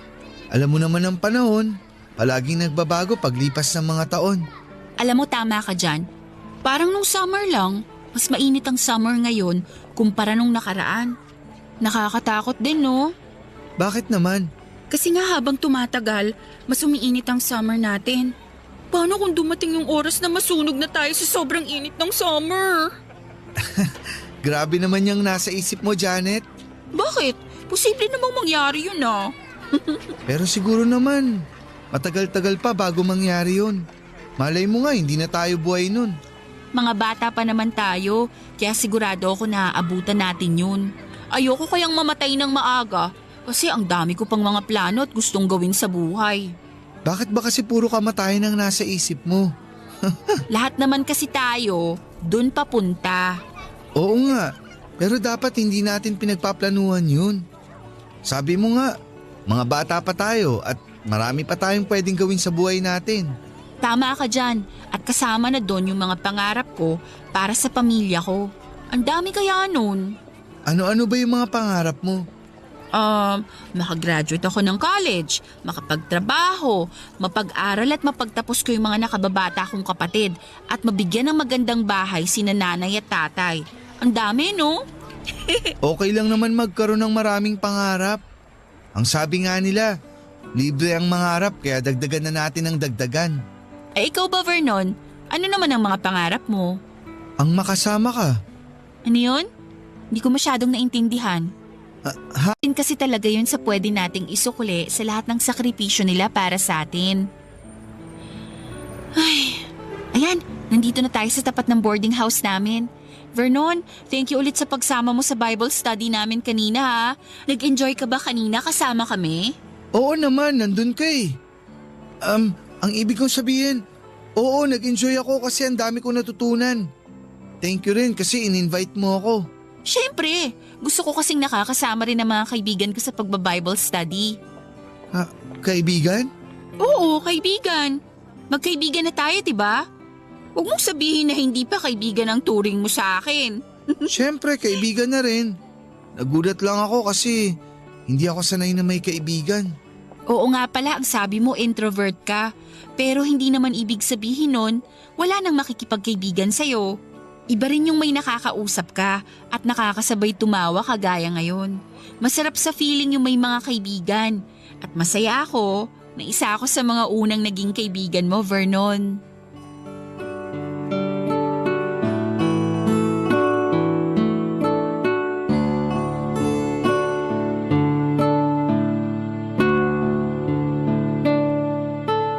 Papa Dudut, nakarating ako ng college nang hindi ako nagkakaroon ng kahit na isang best friend. Hindi naman nga kasi importante yon para sa akin. Pag-aaral at pagsunod sa bilin lang ng mga magulang ko ang alam kong gawin noong sa buhay ko. Pero tama si Janet, masarap pala sa feeling yung May kaibigan ako, kaya lang ng mga panahon na yon si Janet lang ang gusto kong maging kaibigan. Dahil miyembro ng sikat na theater organization si Janet, marami talaga siyang mga kaibigan, Papa Dudut. Pinakilala niya pa nga ako sa mga ito at simpleng ngiti lang ang ibinigay ko sa kanila noon. Kapag hindi nila kasama si Janet ay hindi ko na sila pinapansin dahil wala namang dahilan para magpansinan pa kami. Walang dahilan para tingnan at kausapin ko pa sila. Hindi ko rin nilalapitan si Janet kapag may iba siyang kasama. Ang ingay kasi palagi ng mga kaibigan niya at ayoko nang maingay at magugulong kasama. Kaya kapag nakikita ko na mag-isa si Janet ay doon ko lang siya nilalapitan para kausapin at magkwentuhang kaming dalawa, Papa Dudut.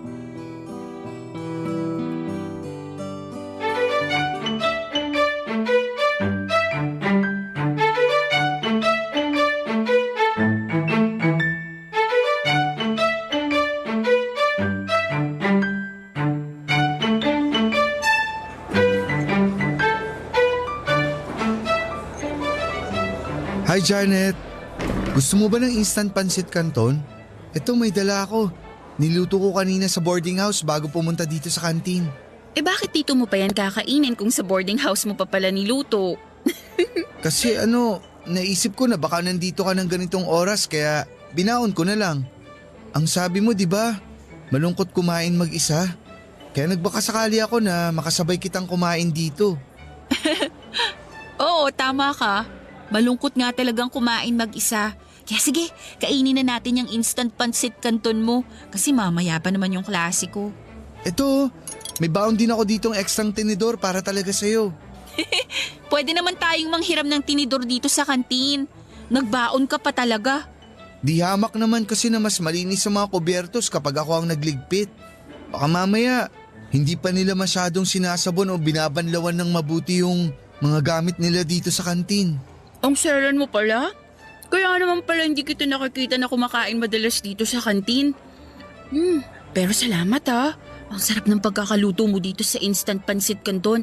Hindi overcooked ang noodles at sakto lang din pati yung itlog dito. Mabuti at nagustuhan mo. Saglit lang, may nag-text sa cellphone ko. Sige lang. Ay, Oh, bakit ang lalim naman ang buntong hininga mo? nag-text kasi yung stage manager namin. Ang sabi niya, may nag-quit na naman daw na members ng theater org namin.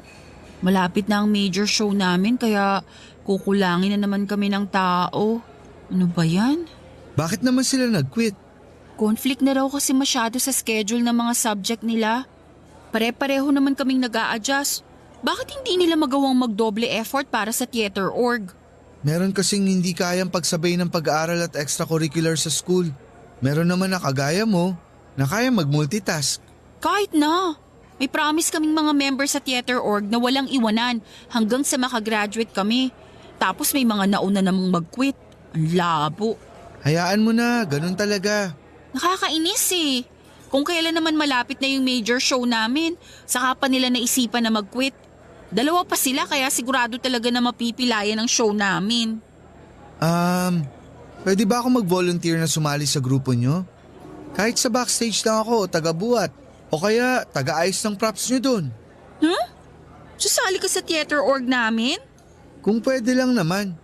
Ang sabi mo kasi kulang kayo sa tao eh. Baka sakaling makatulong kung dadagdag ako sa inyo kahit paano. Pero di ba sabi mo, hindi ka sanay makihalubilo at humarap sa maraming tao? Oo nga, pero hindi naman ako sasali sa org nyo para mag-perform sa stage. Sasali lang ako para maging part ng production staff. Para makatulong sa major show nyo. Kung papayag yung direktor nyo. Siyempre papayag si Direk kasi kulang talaga kami sa tao. Ngayon pa lang nagpapasalamat na ako sa iyo, Vernon. Mapapagaan mo yung trabaho namin sa major show. Thank you talaga ah. Papadudot ng hawakan ni Janet ang mga kamay ko habang nagpapasalamat siya sa akin ay kaagad na bumilis ang tibok ng puso ko. May kakaibang kuryenteng hatid yon sa balat ko na nagpakilig sa buong katawan ko. Sinabayan pa ng ngiti sa mga labi at mata niya na kailanman ay hindi ko pagsasawaang titigan. Kung pwede lang talaga na hindi na ako malayo pa mula sa kanya.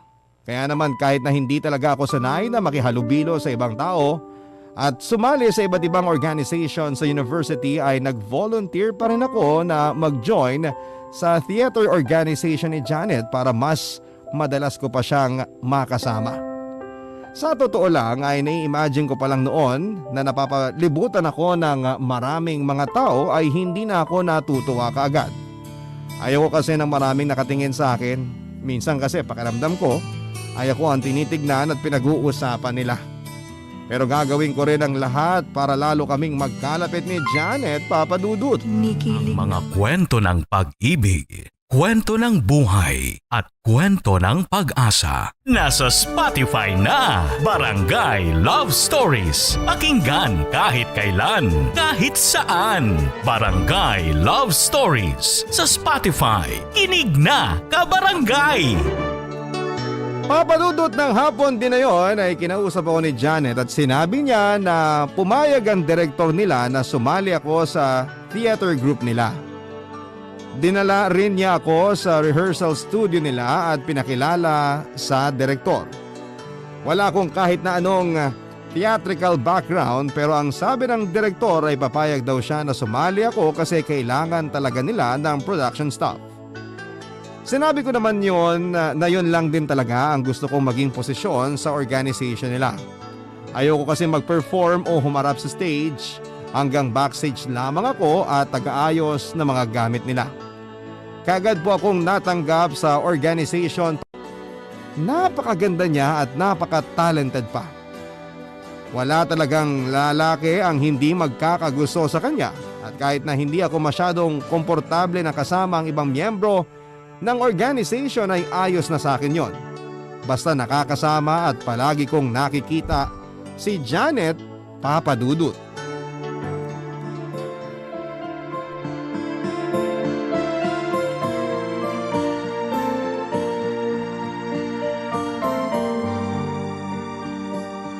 Janet, tapos na ako sa pag-aayos ng props dun sa stockroom. May kailangan pa bang ayusin dito sa rehearsal studio? Wala na. Naayos naman na namin lahat ng gamit dito.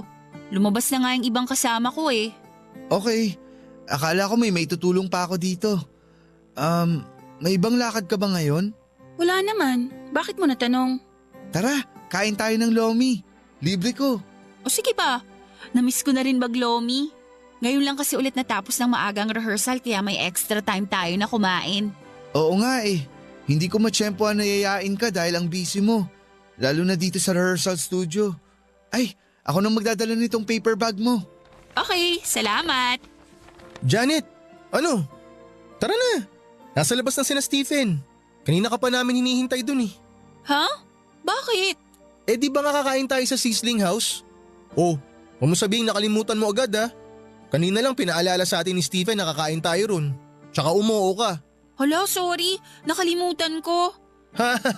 Ayan tayo eh. Kasasabi lang nakalimutan na kaagad. Ano ba naman tong utak ko? Napaka makakalimutin. Janet, di ba kakain tayo ng lomi ngayon? Ayun na nga eh. Naka-oo na pala ako kina Stephen kanina. Ganito na lang.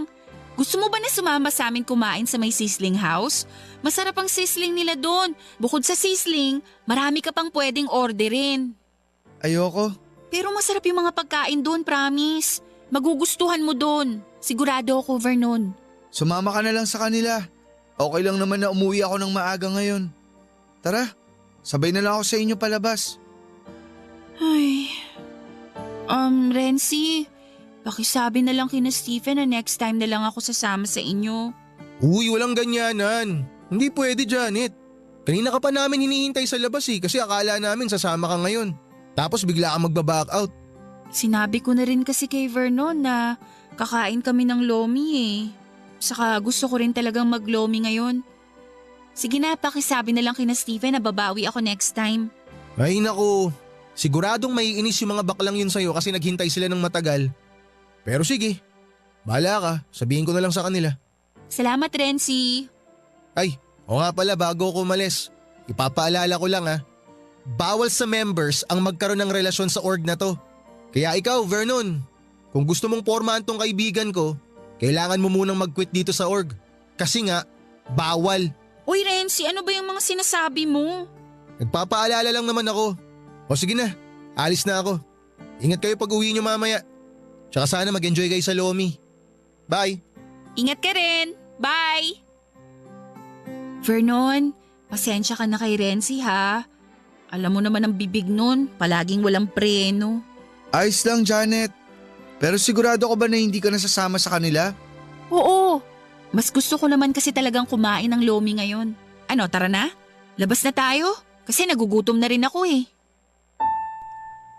Papa Dudut, alam ko naman na ayaw talaga sa akin ng ibang miyembro ng theater organization na yon. Pakaramdam ko pa nga ay palagi nila akong pinag-uusapan lalo na kapag nakatalikod ako. Ramdam ko rin ang mga panakaw na tingin na palagi nilang ginagawa sa akin. Para bang kapag lalapit ako kay Janet ay nakasunod din ang tingin nilang lahat sa akin. Nakakailang at nakakainis. Kaya naman nagsimula na akong hindi umattend ng mga rehearsal at meeting ng theater organization nila. Nung una, panay ang text sa akin ng stage manager nila at tinatanong kung magki-quit na raw ba ako. Hindi naman ako nagre-reply. Kahit si Janet ay hindi ko rin nire-replyan noon. Tinis ko siyang hindi makita, kausapin at i-text. Pero grabe, ilang araw pa lamang ay sobrang nami-miss ko na siya kaagad. Sobrang nakakatuliro ng isipan. Kaya naman gumawa ako ng paraan para makausap at makasamang muli si Janet Papadudut. Tinext ko siya at sinabi ko sa kanya na may mga kaklase akong magba-Bible study sa boarding house ko. In-invite ko siya Papadudut at sinabi ko na sana ay makapunta rin siya. Laking tuwa ko naman ang sabihin niya na makakapunta siya ng araw na yon.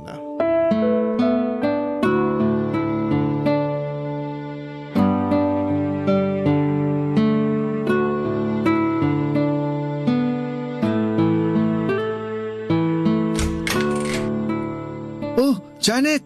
Hi Vernon! Late na ba ako sa Bible study nyo? Hindi pa. Pasok ka. Salamat! Ang dami ko kasing ginawa sa library kaya hindi ka agad ako nakaalis. Sakto lang naman ang dating mo kasi papunta pa lang din yung mga kaklase ko. Mabuti naman. Akala ko ako na lang ang hinihintay eh. Upo ka muna dyan sa sofa. Salamat! Sandali, may kukunin lang ako. Okay.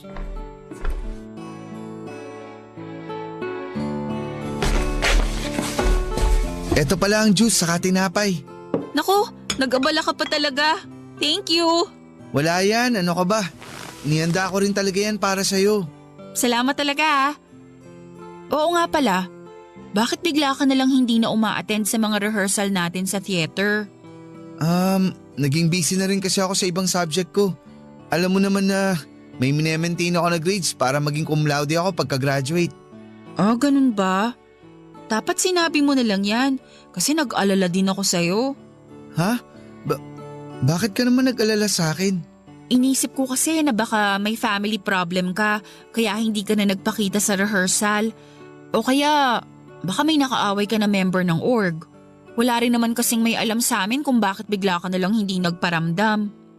Ay, ang totoo kasi Janet, hindi ko talaga gusto ang ugali ng ibang miyembro ng org nyo eh. Bakit naman? Para kasi ang yayabang nila. Mababait ang mga yun. Maiingay lang talaga sila kapag magkakasama pero hindi naman masama ang ugali nila. Janet, alam ko naman na pinag-uusapan nila ako palagi. Uy, hindi totoo yan. Hindi sila mga ganong tao. Sigurado ako. Palagi nila akong pinagchichismisan lalo na kapag lumalapit ako sa'yo. Mahilig mang asar ang mga yon pero hindi sila yung ganyang tipo na kagaya ng sinasabi mo. Mababait sila kaya nga mga kaibigan ko sila eh.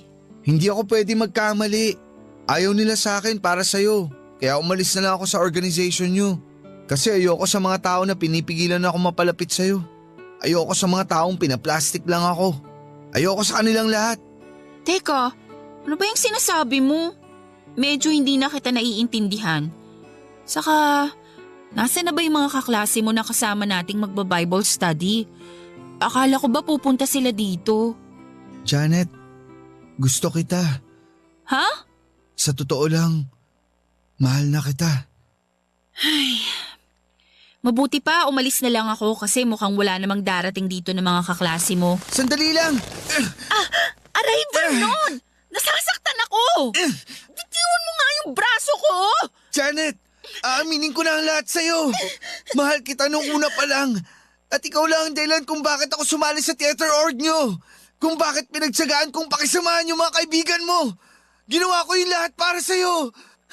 Dahil mahal kita! Pero hindi kita mahal, Vernon! Ano? Hindi kita mahal! Hanggang friendship lang ang kaya kong ibigay sa'yo. At kung hindi ka makukontento doon, mabuti pa huwag na lang tayong mag-usap kahit kailan. Sige na, aalis na ako kasi... Hindi ka aalis! Dito ka lang, Janet! Dito ka lang kasama ko! Vernon, bitawan mo yung leg Akin ko. ka lang, Janet! Nahihirapan ako Hindi ka huminga. maagaw ng iba! Vernon! Hindi ako papayag na mawala ka sa akin! Hindi!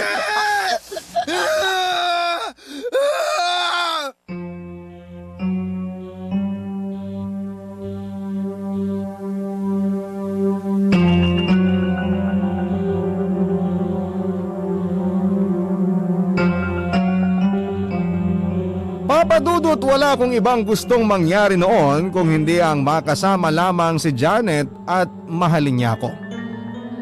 Kahit kailan, hindi ko siya gustong saktan o pagbuhatan ng kamay. Kaya naman nagulat na lamang ako nang bigla siyang bumagsak sa may sahig na dilat ang kanyang mga mata nang mabitawan siya ng mga kamay ko. Tumama pa ang ulo niya sa tiles ng sahig at kasunod ang pagkalat noon ng dugo. Para kong biglang natauhan sa ginawa ko. Kagad kong hinawakan ang leeg niya at sinalat ang pulso niya at hindi na yon tumitibok. Binalot ng lamig ang buong katawan ko at muling natuliro ang isipan ko. Hindi na ako nakapag-isip ng maayos noon, lalo na nang mapagtanto kong napatay ko ang babaeng pinakamamahal ko. Naiyak na lamang ako ng ilang saglit habang yakap ko ang wala ng buhay na katawan ni Janet. Paulit-ulit akong humingi ng tawad sa kanya habang umiiyak sa mahinang boses. Nang huminto ako sa pag-iyak ay kumuha ako ng malaking garbage bag at ipinasok ko doon ang katawan niya. Binuhol ko yon ng mahigpit at nilagay sa ilalim ng lababo. Nilinis ko namang mabuti ang sahig kung saan ay nagkalat ang dugo na galing sa ulo ni Janet. Nag-impake ako ng mga gamit ko at umuwi sa bahay namin. Nagtaka rin ang mga magulang ko kasi alam nila na dapat ay may klase pa ako noon. Sinabi ko na lamang na sumama ang pakiramdam ko.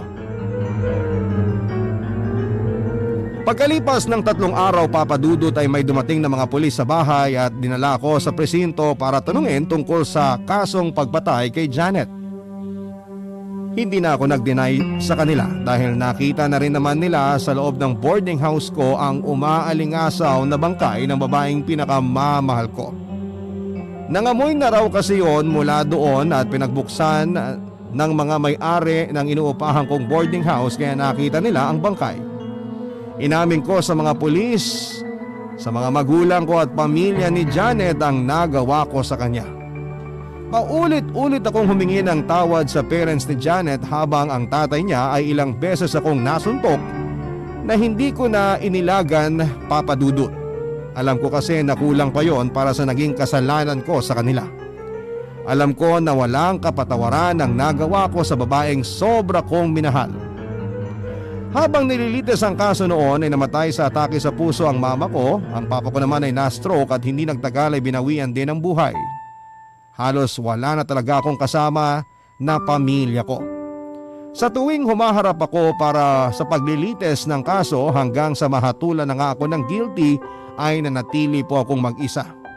Mahigit 20 taon na rin po akong nakulong, Papa Dudut, at nang makalaya ako ay may tumulong naman sa akin na ibang kamag-anak para makapagbagong buhay. Punto din ni Janet ang isa sa mga una kong pinuntahan. Humingi ako ng tawad sa nagawa ko sa kanya. Hindi ko naman talaga sinasadya yon. Minahal ko siya ng sobra at sigurado ako sa sarili ko na totoo yon. Pero hindi ko na maibabalik pa ang nakaraan at hindi ko na maibabalik pa ang buhay niya. Alam ko na kulang pa ang ilang taon ng pagkakabilanggo ko sa nagawa kong kasalanan. Pero sa maniwala kayo at sa hindi hanggang ngayon ay nagsisisi pa rin ako sa mga nagawa ko kay Janet. Hanggang ngayon ay mabigat pa rin sa dibdib ko ang pagkawala niya ng dahil sa akin.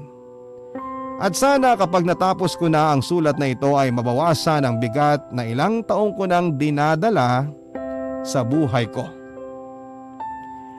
Maraming salamat po Papa Dudut sa pagbibigay daan para sa mga kagaya ko na gustong magkwento ng madilim na parte ng aming buhay. Maraming salamat po sa pagiging tulay para mailabas namin ang mabigat naming dinadala sa aming dibdib. Salamat kasi palagi kayong nandyan para makinig at magbigay ng payo sa aming mga letter sender. Hanggang dito na lamang po ang aking sulat. Ang inyong forever kapuso at kabarangay, Vernon. Barangay Love Stories. Love Stories.